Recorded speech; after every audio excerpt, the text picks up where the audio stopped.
দিনের আরো কিছু খবর নিয়ে রয়েছে ডেস্ক রিপোর্ট।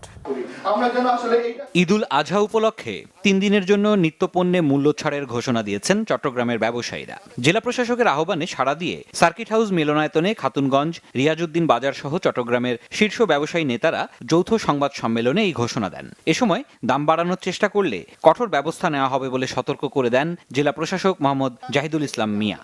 আমাদের যতটুকু আইনের ক্ষেত্রে যতটুকু কঠোরতা অবলম্বন করতে হয় সেটি আমরা করব। শরীয়তপুরে ডাক্তার নাসিরের উপর হামলার প্রতিবাদে নোয়াখালীতে মানববন্ধন করেছেন সরকারি বেসরকারি হাসপাতালের চিকিৎসক, কর্মকর্তা, কর্মচারীরা। মানববন্ধনে ড্যাব নোয়াখালীর সাধারণ সম্পাদক ডাক্তার মনোয়ার হোসেন তালুকদার, এনডিএফ নোয়াখালীর সভাপতি ডাক্তার সোহরাব ফারুকী সহ সংশ্লিষ্টরা উপস্থিত ছিলেন। আমাদের যেই উদ্দেশ্য নিয়ে আমরা দাঁড়িয়েছি, বিড়ি শিল্পের শুল্ক বৃদ্ধি না করা সহ 5 দফা দাবিতে জাতীয় প্রেস ক্লাবের সামনে মানববন্ধন হয়েছে। বাংলাদেশ বিড়ি শ্রমিক ফেডারেশনের উদ্যোগে এই মানববন্ধনে বিড়ির শুল্ক বৃদ্ধি না করা, বিড়ি শ্রমিকদের কর্মদিবস বৃদ্ধি করা সহ 5 দফা দাবি জানান বিড়ি শ্রমিকরা। বিড়ি শ্রমিক ফেডারেশনের সাধারণ সম্পাদক হারিক হোসেনের সঞ্চালনায় মানববন্ধনে সভাপতিত্ব করেন ফেডারেশনের সহসভাপতি নাজিম উদ্দিন।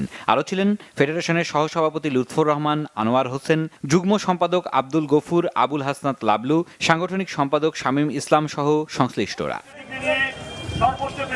ডিবিএল সিরামিক্সের সাস্টেইনেবল উদ্যোগ টাইল চক আবারও দেশের জন্য গ্লোবাল স্বীকৃতি অর্জন করেছে।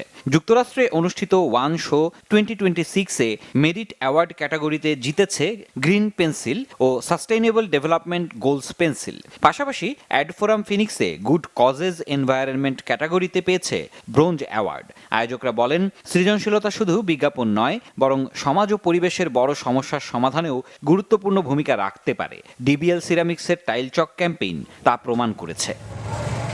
সিরাজুম মুনির শুভ, বাংলা ভিশন, নিউজ ডেস্ক।